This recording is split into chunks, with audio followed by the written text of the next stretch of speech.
I think we can all agree that the Cynabal is one of the ugliest ships in the game. The Angel designers were really high back when they have been designing this ship after all. Just look at the front of the Cynabal. You can't unsee the face once you see it. It's all there. The eyes, the smile, and most importantly, the joint is still lit up. The joint is basically the light that the cinema has on its nose. But this ship is one of my favorite cruisers in the game. It is my first serious faction PvP cruiser, and I've had a lot of very nice fights with it, and overall I really had a lot of fun flying this ship. So today I will show you a bunch of builds that I have come up with for this ship, and I will basically show you the PvE setup that you can use and the PvP setups that I use on this ship in this very moment. So let's take a look at the ship info and at the trait description. The roll bonus will give you plus 50% warp speed, plus 50% warp acceleration, plus 5 seconds damage control activation time. Advanced medium cannon operation bonus will give you plus 5% medium cannon damage, minus 5% medium cannon activation time. Advanced cruiser command bonus per level will give you plus 75% medium cannon tracking speed and plus 75% medium cannon accuracy fall off. Overall, really good stats, and the stats on this ship haven't been changed in a very long time. So, the attributes and fitting window now. 1 drone, 5 high slots, 3 medium slots, 5 low slots, 3 combat, and 3 engineering rigs.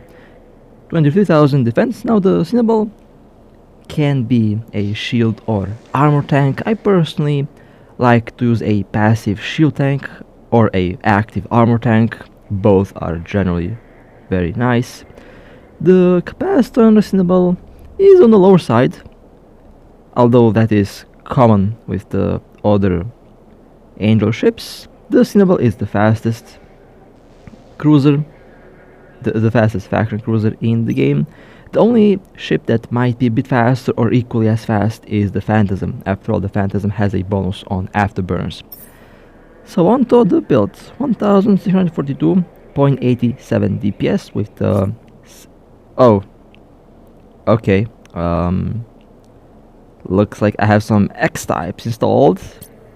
That's inconvenient. Okay, one web, dual webs, a scrambler, and a drone, an afterburn, a damage control, large.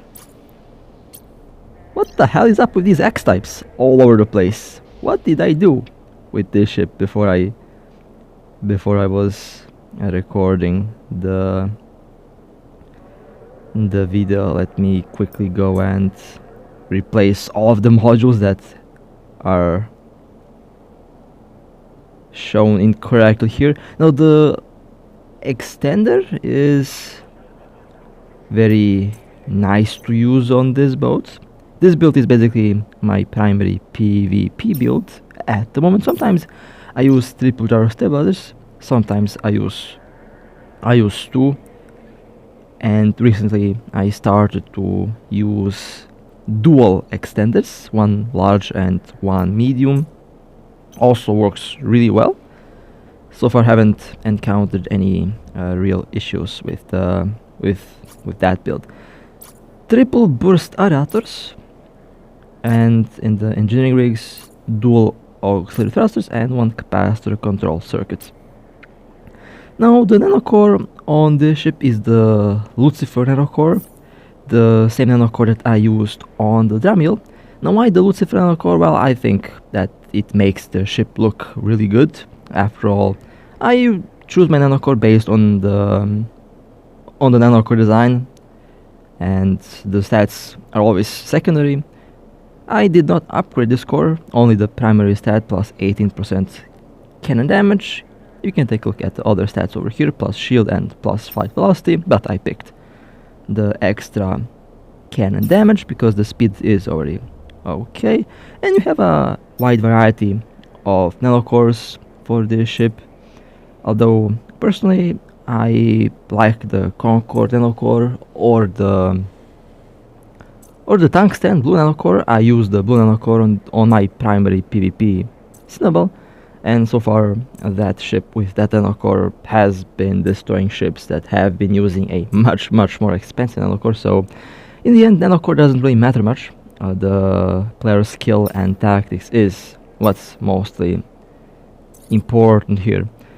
As for the implants, you have two options, although for the Cynabal I personally recommend the Barrage implant, while the Snipe implant is good.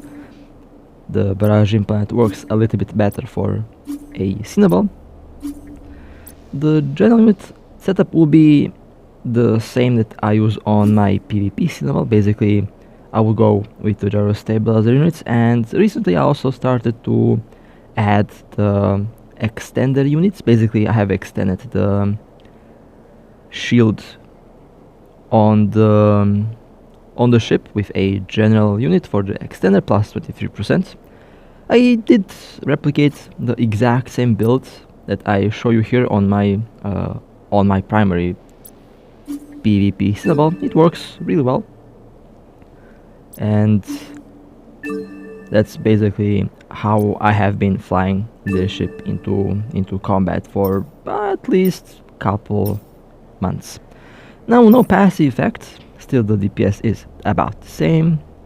The defense is 58,000, capacitor is stable, 552 meters per second is the flight velocity on this little boat. Okay, let's undock and let's see how the Cynabal looks once everything is active. Now, my Cynabal that I use on the live server has about 7,500 DPS with the Barrage implant. I believe this Cynabal will have about 9,000 DPS. That's basically the difference in the implant development. But that DPS is not really that important because, well, as you will see later on, it doesn't really do much, it just looks good on paper. 1.6 kilometers per second is the afterburner speed, and with the Barrage implant enabled, the DPS is 6,222.81. Okay, that's a lot of DPS, but again, it doesn't really mean much because that DPS doesn't really work on the target. 7.6 thousand with one gyro stabilizer, and with the second one 9,091.79 DPS, which honestly, it's pretty good to look at, but in combat it's not really that effective. It does work really well on a Macariel, it does work really well on battleships, but on cruisers and on frigates, the Barrage implant does feel a little bit weird, and just like that, it's empty, and yeah, there goes the Barrage implant in 1.2 seconds. 1.9 thousand DPS when the Barrage implant goes offline, and 172,000 hit points when the damage control is active. You can also activate the booster, the extender, and it will give you a short boost for a small amount of time. Basically good to use in combination with the damage control.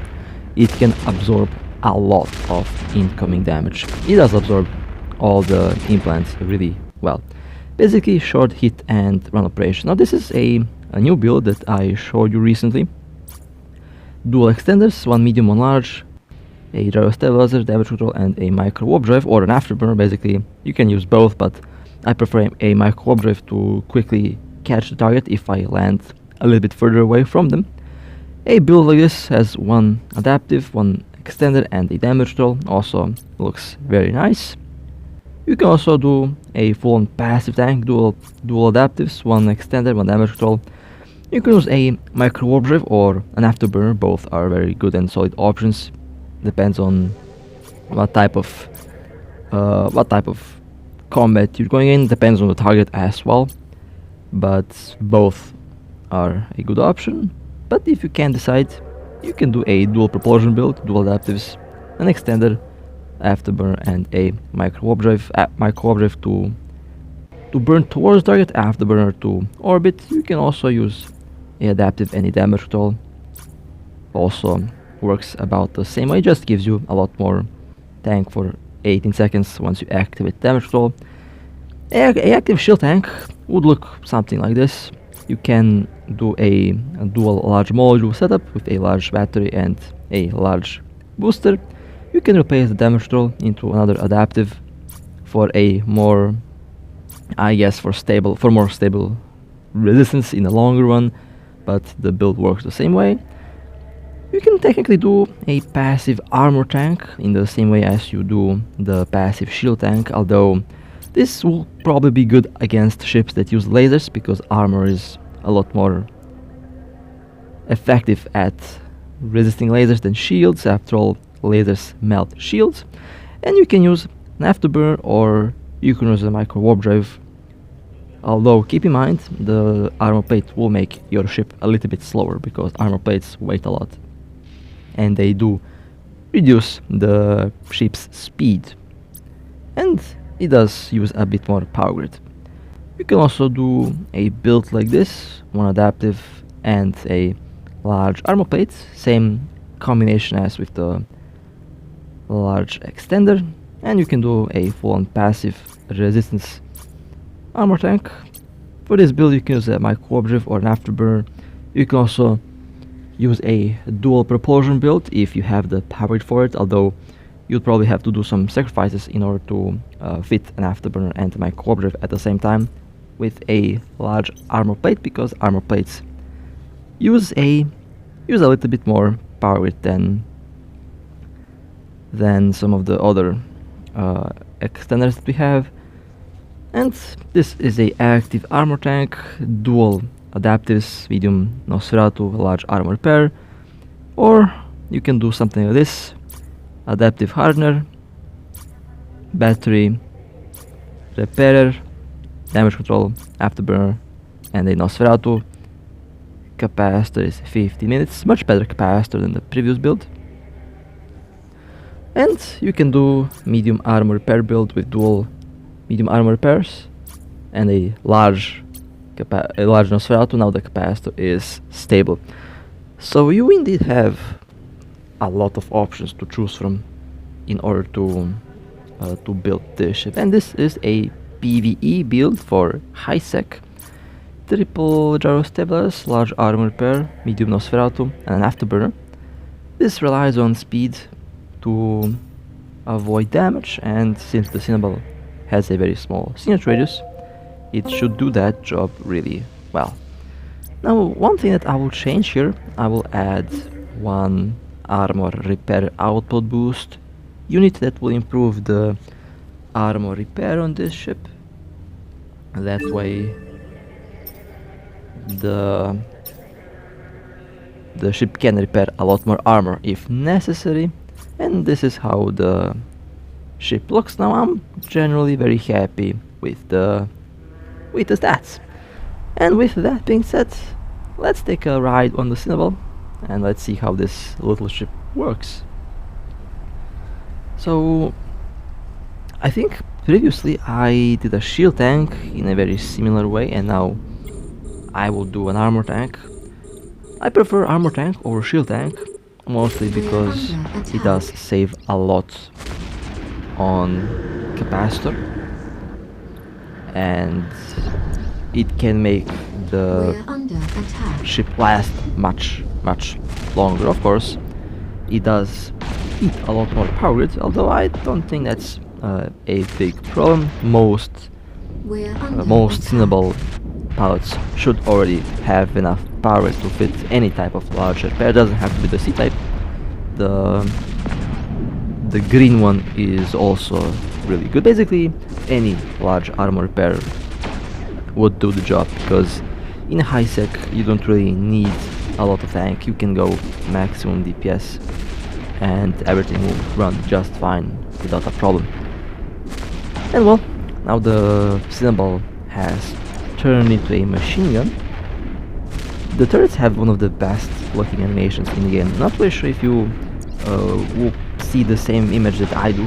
After all, I do use some enhanced graphics to make the game look better. And I do some other software tricks to get the game to look and run better, but not really sure if that is being captured for some reason before I changed my operating system on this device. It did not want to record that. Now I think it does record it, but I'm still not really sure. Would be a waste if you guys could not see the same game I do. I know before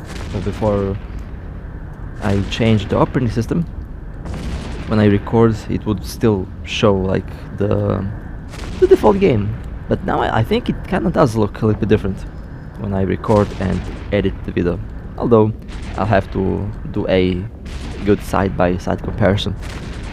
Now, how is the Barrage implant in PvE? Now I talked about that for a very long time, and the Barrage implant is not really that good for PvE, not really good for missions, because you click and basically in the next, I don't know, 10 seconds it will deplete itself and you will probably kill one or at best two ships. And that makes the Barrage good for PvP, but it doesn't make the Barrage good for PvE. So you can use it, but you will have to wait for the implant to recharge itself for, I don't know, couple minutes. You still have some good clear times, you still have some good DPS. It's just going to be a bit annoying to wait for the implant to charge up. On a battleship, it does feel different. On a cruiser and frigate, it does feel a little bit weird. Mostly because of the insane rate of fire. Now, in the next balance patch, I expect the Barrage implant to receive a endurance buff. Basically, I expect the ammo capacity to be increased, or I expect the rate of fire to actually go down, and I expect the passive DPS boost to go up. Basically, it will reduce your DPS, but you will get higher sustained DPS. And I think for PvE, sustained DPS, high sustained DPS is a lot more important than short burst DPS.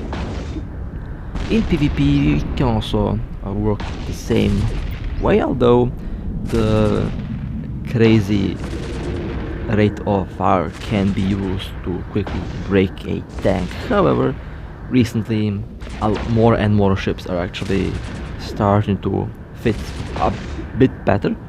I remember up until recently actually it was a lot different, because you still have ships that are paper in low-sec, but more and more I see ships that withstand the Barrage implant really well.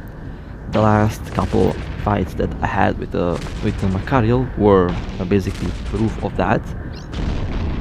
Usually when we roll the Cartels, the target dies like in seconds, but in the last Cartel PvP video, the targets actually lived long enough and they do fight back really well. So I'm very happy to see players fitting the ships in a much better way, and I like how it all happened like suddenly. Not really sure what happened in the meantime, but players are now definitely fitting a lot better. I still see cursed builds, however, and I still see bad fits, but a lot less than before. We literally had like so many cursed builds at one point, it wasn't even funny. But now, even the faction frigates, faction cruisers, and the ordinary ships have a good build. I like how even the faction cruisers that we engage, they have a tank build. Basically, in low-sec, a tank build, if you are running missions, a tank build is usually the best way to go. Now, speaking of tank build, the optimal orbiting distance for this ship is at about 10 kilometers, 9-10 kilometers. That's also the optimal range, about the optimal range for the medium Nosferatum. That's basically a orbiting distance where I can easily track the small ships. After all, you have to remember that sometimes the frigates can be hard to catch, hard to hit, and usually against smaller targets you use the keep at range option, while against the big targets you use the orbit. We're under attack.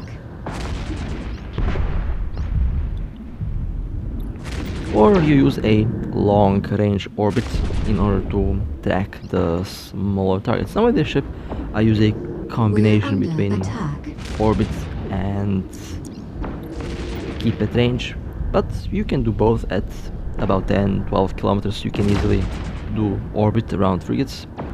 This is also the optimal range for the weapon scrambler. Actually not optimal, but that's the maximum range of the weapon scrambler.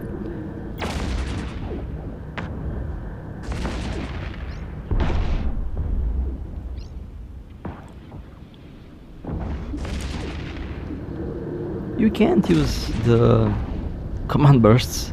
Would be hilarious if the Cynabal could use command bursts, but if you have a friend that has a command cruiser, you can easily tell them to equip skirmish command and the armored command or the shield command module, so that you have longer range on the weapons and scramblers, and you will also have a tankier ship, which is, you know, also a solid tactic to have.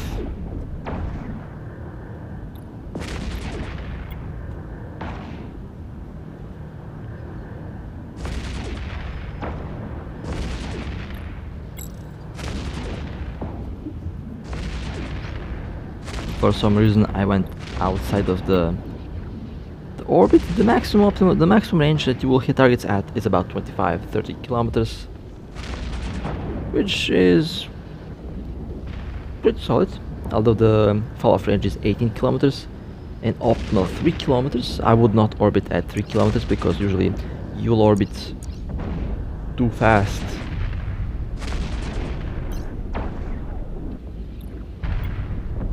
For the tracking. It does work with the Dramiel, and I believe if you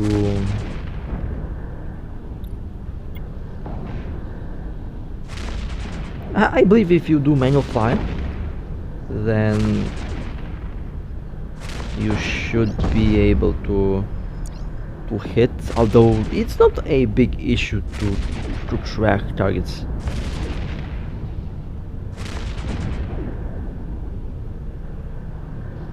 With the Cynabal. Definitely easier to fly than the Dramiel, although the Dramiel is a frigate, so obviously there's going to be differences. But the Cynabal definitely is a very easy to fly ship, and it's also fairly cheap at the moment. It was one of the cheapest faction cruisers for a very long time, and I think it still is one of the cheapest faction cruisers, although it is also one of the most dangerous ones. I remember the time when the Cynabal was classified as the worst, although now it's actually one of the best. Back then the Arshim was the best PvP cruiser. Now the Cynabal is up there in the top ranks for PvP. Well, how did the Cynabal perform? It performed really well. Again, I am very happy with this little ship. It is one of the most fun to fly cruisers in the game. It is ridiculously fast. It's also relatively cheap for a faction ship, and if you are looking to fly a Cynabal or buy one, I would say definitely give the ship a shot, because it's a fantastic little boat and definitely extremely fun to fly. So with that being said, hope that you have enjoyed. Stay safe, fly safe, and as always, I'll see you next time.